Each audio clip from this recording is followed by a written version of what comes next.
সাপ্তাহিক রাশিফল চন্দ্র রাশির ওপর মিথুন রাশি ৩রা নভেম্বর থেকে ৯ই নভেম্বর শনি আপনার চন্দ্র রাশির ১০ম ঘরে উপস্থিত থাকবে এবং তাই এই সপ্তাহে শারীরিক ও মানসিক সুস্থতা অর্জনের জন্য আপনার ধ্যান এবং যোগব্যায়াম অবলম্বন করা উচিত।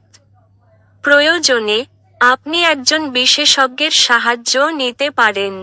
এই সময়টি আপনার স্বাস্থ্যের জন্য ভালো হবে, তবে ঘুমিয়ে নষ্ট করার পরিবর্তে এর সর্বোচ্চ ব্যবহার করুন।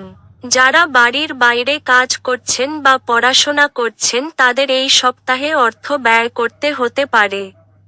বন্ধুদের পীড়াপিড়িতে হঠাৎ করেই আপনি কোনো পার্টি বা ভ্রমণের পরিকল্পনা করতে পারেন। কোনো কারণে দেরি করে বাইরে থাকা অথবা আপনার বিলাসবহুল জিনিসপত্রের জন্য অতিরিক্ত ব্যয় করা এই সপ্তাহে আপনার বাবা মাকে বিরক্ত করতে পারে। তাই শুরু থেকেই এটি মনে রাখবেন এবং এমন কিছু করা এড়িয়ে চলুন যা তাদের কাছ থেকে তিরস্কার পেতে পারে। কারণ এটি কেবল আপনার মেজাজ খারাপ করবে না, বরং আপনার পারিবারিক পরিবেশে অশান্তির পরিবেশ তৈরি করবে।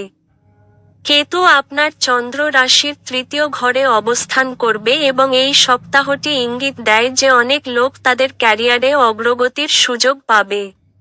যদিও আপনাকে প্রথমে আরও কঠোর পরিশ্রম করতে হতে পারে, পরিস্থিতি ধীরে ধীরে আপনার অনুকূলে আসবে।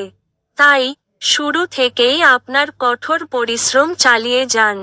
এই সময়ে শিক্ষার্থীরা প্রচুর সাফল্য দেখতে পাবে। বেশ কয়েকটি শুভ গ্রহের প্রভাবও ইতিবাচক ফলাফলে অবদান রাখবে। অতএব যারা শিক্ষার জন্য বিদেশে যাওয়ার স্বপ্ন দেখেন তারা এই শুভ গ্রহের সঙ্গতির কারণে তাদের পছন্দের স্কুল এবং কলেজে ভর্তি হওয়ার সুযোগ পাবেন।